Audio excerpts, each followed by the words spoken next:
Siempre hemos escuchado que el estrés es malo para nuestra salud y siempre hemos tomado al estrés como algo negativo en nuestra vida. En este video lo que vamos a tratar es de explicarte cómo el estrés afecta a todo tu organismo, pero también te vamos a dar las claves de cómo poder manejar el estrés. Entonces, conocemos dos tipos de estrés, lo que se conoce como euestrés y lo que se conoce como distrés. La diferencia en estos es el tiempo. El euestrés es el estrés agudo, es el estrés que te va a motivar a realizar alguna acción, es el estrés que te va a hacer prepararte para un examen, es el estrés que te va a motivar para llegar a una meta. Ese estrés, como su nombre lo dice, dura muy poco tiempo. Bien, en tanto que el distrés es un estrés en el cual esta respuesta fisiológica de tu organismo frente a un agente agresor se va a mantener en el tiempo. Y como se mantiene en el tiempo, más de lo necesario, va a empezar a tener cierta repercusión sobre todas las partes o órganos de tu cuerpo. Entendemos el estrés como una reacción de lucha o huida. Es cuando hay un agente estresor que en nuestro cerebro se interpreta como un agente vulnerador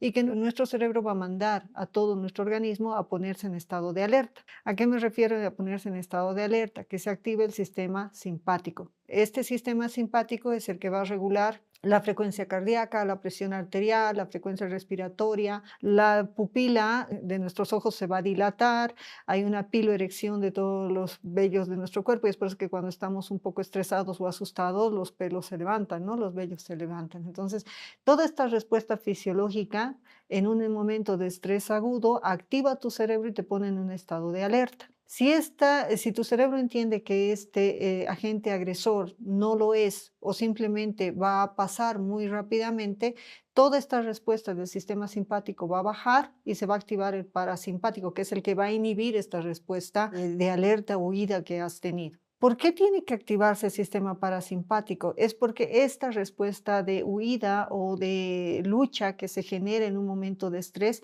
gasta demasiada energía y tu cuerpo en general y especialmente tu cerebro no puede permitirse un tiempo prolongado de gasto de energía en forma constante. Por lo tanto, tiene que básicamente muy rápidamente evaluar la situación y ver si este agente estresor es un peligro para ti y puedas, digamos, responder con luchando, ¿ya?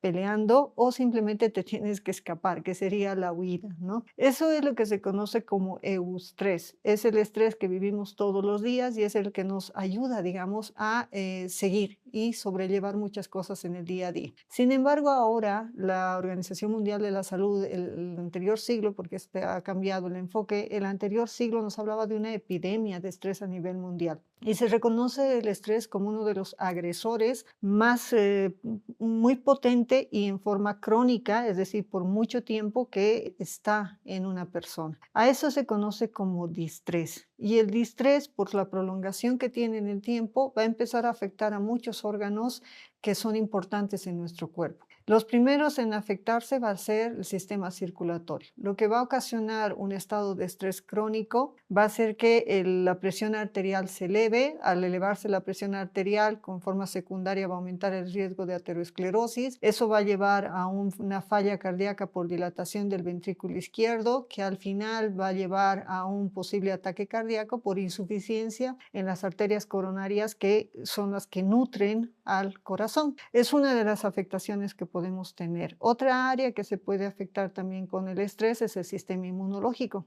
El sistema inmunológico es el que te ayuda a reaccionar frente a una enfermedad, o sea, que evita que un agente tóxico que haya ingresado a tu organismo represente un riesgo de enfermedad. Sin embargo, en un estado de estrés constante se ha visto que este sistema inmunológico está disminuido. Por lo tanto, personas que viven en estrés constante tienden a tener varios tipos de enfermedades, ¿no? Sufren bastante de cierto tipo de patologías o se enferman con mucha más facilidad. Hay otros sistemas que también se han visto involucrados, por ejemplo, el sistema reproductor. El estrés crónico lo que provoca es una disminución de la testosterona. Vamos a hablar en el caso de los varones. Hay una disminución de la testosterona, pero al mismo tiempo que afecta, digamos, la producción de unas hormonas que son la LH y la FSH, que en este caso en el varón dan origen a la producción de testosterona y de esperma. Como hay una disminución de estas hormonas, hay una disminución obviamente en la producción de esperma, pero también de testosterona. que nos va a dar como resultado un cuadro de estrés crónico, una disminución en la libido en el varón. ¿Qué sucede en el caso de la mujer en el aparato reproductor? También va a haber una disminución de estas hormonas, la FSH y la LH, pero en la mujer lo que van a determinar es una disminución en el proceso de ovulación. Al final tenemos el mismo final, digamos, ¿no? El mismo resultado, que sería una infertilidad y también una baja en la libido en ambos sexos, ¿no? Otro sistema que va a estar alterado es el del crecimiento. Se ha visto que el estrés crónico afecta la producción de la hormona del crecimiento, que se conoce como HG. La hormona del crecimiento sabemos que va a tener un pico de producción durante el sueño. Y es durante el sueño que esta hormona se libera y es durante el sueño que nosotros crecemos. Entonces, si un niño quiere crecer o un adolescente quiere crecer, debería completar las horas de sueño, que son las 8 horas de sueño que hablamos en un video anterior. Pero si es que tienes un mal sueño de baja calidad, la hormona de crecimiento también va a estar disminuida. Y uno de los factores por los cuales puedes tener un mal sueño o de baja calidad es una situación de estrés crónico. Entonces, es como si se convirtiera en un círculo vicioso, ¿no? Un mal sueño producto del estrés crónico va a generar una disminución de hormona de crecimiento y eso va a afectar obviamente el crecimiento en talla de los niños y niñas. Pero hay otra característica de la hormona de crecimiento. No solo sirve para el crecimiento, sino que también sirve para reconstituir nuestro organismo. O sea, lo que hace la hormona de crecimiento es una especie de, si algo está lesionado o ya ha cumplido su tiempo de vida, lo que hace es una suerte de reparación a nivel de las células de nuestro cuerpo. Por lo tanto, tener este círculo vicioso también de alguna manera haría que nuestro cuerpo, uno, envejeciera más rápido y segundo, que sería más factible de procesos tóxicos o enfermedades que se pudieran presentar y nuestro cuerpo no va a poder reaccionar frente a estos. Hay otros sistemas que también se ven afectados, el sistema del aprendizaje o el proceso de aprendizaje. El estrés crónico afecta también a lo que es áreas específicas en nuestro cerebro como el hipocampo. ¿Y cómo lo afecta? Porque el estrés lo que produce es una reacción en cadena que se inicia en el hipotálamo activa la hipófisis va a actuar sobre la glándula suprarrenal para producir unas hormonas que se conocen como glucocorticoides o hormonas del estrés. Entre estas hormonas lo que se produce es el cortisol y este cortisol va a afectar al cerebro produciendo una disminución en la sinaptogénesis. ¿Qué quiere decir eso? Que disminuye la conexión entre neuronas. Pero también lo que va a hacer el cortisol es la retracción de las espinas dendríticas a nivel de las dendritas, a nivel de las neuronas, lo que va a hacer que el aprendizaje sea mucho más difícil, mucho más complicado. Entonces, ¿qué es lo que vamos a ver? Una persona con dificultades para adquirir aprendizajes, pero también para recordar estos aprendizajes, es decir, la capacidad de memoria va a estar disminuida. Entonces, como ven, hay muchos aspectos de nuestra biología que están siendo agredidos por un caso de estrés crónico, ¿no? ¿Qué llamamos estrés crónico? Lastimosamente es todo estrés y en medicina lo que vemos es que dure más de 3 meses. Entonces, un cuadro que dure más de 3 meses ya podemos considerarlo crónico. Afecta a tantos sistemas como el apetito. Por ejemplo, cuando una persona está con estrés va a tener dos respuestas posibles. Uno es la hipofagia y la otra es la hiperfagia. ¿De qué depende la hipofagia y de qué depende la hiperfagia? Como su nombre lo dice, hipofagia es que se me cerró, no tengo hambre, no voy a querer comer. En tanto que la hiperfagia es que van a empezar a comer sin límite, ¿no? Van a empezar a comer todo el tiempo. Depende de la respuesta y del tiempo. Cuando se activa el eje que les había mencionado del hipotálamo, pituitaria y glándula adrenal, se forman o se producen las neuronas del estrés. Adrenalina, noradrenalina y cortisol. La adrenalina y la noradrenalina son las que se producen en el estrés agudo, pero duran muy poquito. O sea, produces un pico de noradrenalina, adrenalina, tu cuerpo se pone en alerta frente al agente agresor y disminuyen en minutos. En ese momento de la adrenalina y la noradrenalina con pico, se da la hipofagia, o sea, no vas a tener hambre. Si el estrés es agudo, no va a haber repercusión. Sin embargo, si aumentan entre los glucocorticoides el cortisol, este glucocorticoide ya no va a disminuir tan rápidamente en minutos como la noradrenalina y la adrenalina, se va a mantener en el tiempo. Y como se mantiene en el tiempo, esta va a ser la que genera la hiperfagia. Bien, va a anular en el hipotálamo la sensación de saciedad y también va a hacer que tú busques, porque hay un secuestro del circuito del placer, te busques la comida que tenga gran cantidad de calorías y azúcar. ¿Por qué? Porque esa sensación de azúcar y calorías genera en tu cerebro una especie de recompensa, por lo cual en estados de estrés lo que tú quieres es eso, ¿no? Esa sensación de recompensa que alivie el estrés y por eso vas a empezar a comer en mayor cantidad ese tipo de alimentos. Entonces, va a afectar a tantos sistemas que vamos a ver que la población en general que sufre estrés crónico envejece más rápidamente y en menor tiempo de la que debería envejecer. ¿Y por qué se da esto? Porque cuando tú tienes un estado de estrés crónico o un estado de estrés agudo o crónico, antes de tus 70, 80 años, tu cuerpo vuelve de manera natural a un estado basal.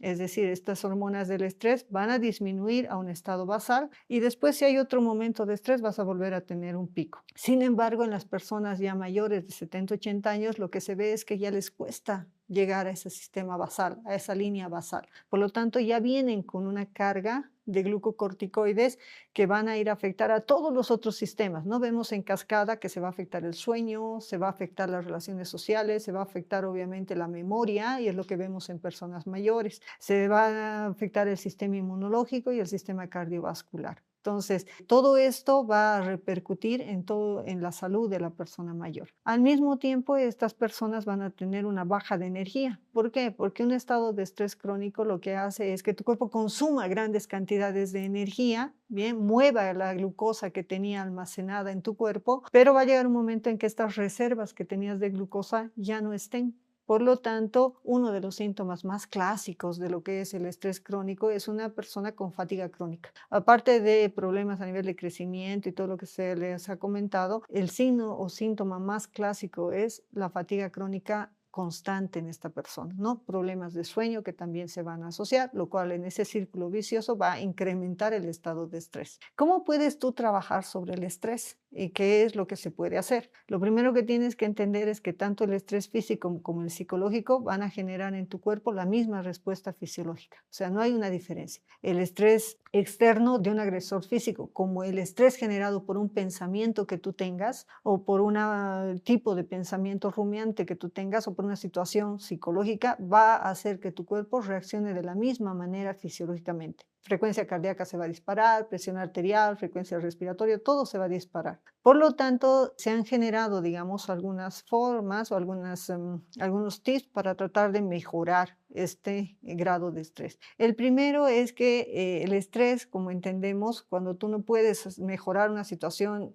porque depende o no dependa de ti, va a generar en ti una especie de frustración. Lo que tú haces cuando entras en ese periodo de frustración es desplazar esa frustración a un tercero o hacia algo en general. Es la cadena de gritos, ¿no? Es la cadena de gritos. Mi jefe me ha tratado mal, me ha ido mal en el colegio, pues yo voy a llegar a mi casa y voy a tratar mal a mi esposa y a mis hijos, y mis hijos van a tratar mal a algún compañerito en el colegio o a alguna otra persona. Es una cadena, ¿no? En la que se va yendo. También puede ser un desplazamiento el hecho de que yo me enoje con algo y tenga un exabrupto y rompa algo, bote algo, golpee la pared, grite o haga algo. Estoy desplazando mi frustración. ¿Cómo puedo yo manejar ese desplazamiento? Pues hay tres cosas o más de tres cosas que se recomiendan. La primera es hacer una predicción. Te ayuda predecir cuánto va a durar algo, el hecho de que baje el estrés. Un ejemplo típico sería, digamos, el clásico que se da es que tú estás sentado en la silla del dentista y cuando tú vas al dentista y hace una situación de estrés. El sentarte y escuchar cómo, digamos, el taladro del dentista se enciende va a hacer que tu cuerpo reaccione fisiológicamente frente a ese agresor y se ponga en estado de alerta, de que sabes que te puede doler o que te va a doler. Por lo tanto, estás esperando en qué momento te va a doler. La incertidumbre en qué momento me va a llegar a doler, ya es lo que hace que tu cuerpo genere más picos de estrés. O sea, aumenta la producción de glucocorticoides en tu cuerpo. Entonces, ¿qué es lo que se debería trabajar? La predicción. Si el dentista te dice, mira, 2 momentos más o 2 limpiezas más o 2 toques más y ya te salvas, hace que tu cerebro entienda que eso tiene un final. Y si tiene un final, tú ya sabes que eso va a terminar y baja el estrés. Entonces, utilizar la predicción sobre algo, cualquier cosa en tu vida, ayuda a que los niveles de estrés disminuyan. Otra cosa que puedes hacer es tener un relacionamiento social adecuado. Un relacionamiento es una red social que te ayude, no en una cadena de gritos, pero que te ayude y te dé herramientas para manejar adecuadamente los estados de frustración. La otra es tener control. El control es muy importante, ya sea un control real o imaginario. Si tú le das esa sensación de que la persona controla una situación, como te digo, real o imaginario, hace que el estrés disminuya. El saber, digamos, que voy a hablar en público y tengo pánico para hablar en público, ¿bien? Pero si alguien te dice, piénsalo, en 15 minutos esto se acaba, te da una sensación de que tienes el control del tiempo y tienes la capacidad de que eso se va a acabar. La predicción también está ahí, que tú te vas a relajar. Entonces eso ayuda bastante a manejar el estrés. Bien, y una última parte sería el pensar o cambiar la narrativa de las personas y decir, esto no está tan mal y podía haber salido mejor, ¿no? No he perdido tanto, he ganado un poco. Entonces, el verle, digamos, la parte buena a las cosas ayuda también a que mejore el estrés o tu manejo del estrés en ese momento. A largo plazo, ¿qué es lo que se sugeriría para el manejo del estrés? Obviamente la flexibilidad cognitiva. En un video en el que hablamos, el hacer que la corteza prefrontal madure y que tú puedas planificar de manera adecuada los pasos que vas a seguir, saber controlar las variables de las cuales vas a trabajar, hace obviamente que tu estrés disminuya. Y que si algo sale mal, tener la capacidad de cambiar o variar tus objetivos, también hace que ese estrés disminuya. El ejercicio también es algo que puedes hacer. Pero hay unas características que tiene que cumplir el ejercicio. No puede ser un ejercicio obligado. Si yo te obligo a hacer ejercicio diciéndote que eso va a bajar el ejercicio se va a convertir en un estresor y ya no va a ser algo que te ayude a disminuir el estrés. El ejercicio tiene que ser constante. Tienes que hacer un hábito del ejercicio para que ayude a regular el estrés. ¿Por qué? Porque el ejercicio ayuda a regular el estrés, pero momentáneamente. No es en forma prolongada. Entonces, un ejercicio habitual sí va a ayudar a regular el estrés, pero con picos de ejercicio no va a funcionar tan bien. ¿Y por qué funciona el ejercicio para regular el estrés? Porque cuando tú haces ejercicios, lo que haces es producir dentro de tu cerebro lo que se llaman opioides endógenos o endorfinas. Y hay cuatro tipos de opioides endógenos y uno es muy interesante que se produce a nivel de la pituitaria. Los otros tres lo que producen es una disminución en la percepción del dolor, ¿bien? En tanto que el que se produce en la pituitaria, que es la beta-endorfina, lo que produce es una analgesia. Entonces, unos disminuyen la sensación del dolor o la percepción del dolor y el otro anula la sensación del dolor. Por lo tanto, cuando haces ejercicio, el estrés y esa sensación, por eso los deportistas tienen lo que se llama un arranque, ¿no es cierto? O sea, pueden llegar a la meta, no importa que tu cuerpo te está doliendo, te está diciendo que ya no puedes, estás al límite, pero ese bloqueo del dolor y esa analgesia hace que tú puedas llegar hasta la meta. Entonces, el ejercicio controlado puede ayudar a mejorar los niveles de estrés. Se recomienda el ejercicio, depende de las edades. Por ejemplo, se dice que el ejercicio aeróbico ya es recomendado en poblaciones mayores, ¿bien? Tanto que el ejercicio anaeróbico o la mezcla de anaeróbico y aeróbico sería en poblaciones más jóvenes.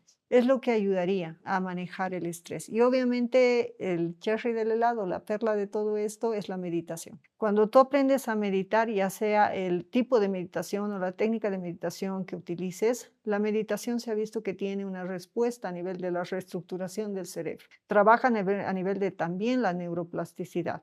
Muchos estudios que ya se han realizado, se ha visto que cuando una persona medita, aumenta el grosor o espesor de la corteza prefrontal. También hay otras áreas que se incrementan. En este caso sería el giro del cíngulo anterior y parte de lo que es la ínsula. Ese sistema, esa red neuronal, ayuda a ¿qué? A esa flexibilidad cognitiva, ayuda a que tú puedas manejar adecuadamente y más racionalmente esos estímulos que en otro caso considerarías tú grandes estresores, ¿no? O sea, podrías ver, digamos, de una mejor manera todo lo que vendría a ser un estresor en tu vida y poner en una jerarquía y en categoría lo que sí es un estresor importante y que no. Y al mismo tiempo podrías evaluar de una manera en que si esto lo puedo solucionar en este momento, lo hago, pero si no lo puedo solucionar en este momento, pues lo dejo, ¿no? Y no estoy pensando en todo el tiempo en eso, que eso sí me va a generar estrés de tipo crónico. En conclusión de este video, decir que el estrés en algunos casos puede llegar a ser mortal, por lo tanto es importante tomar en cuenta cada una de las recomendaciones que se han dado para no llegar a estos límites que impliquen, digamos, daño serio a nuestro organismo.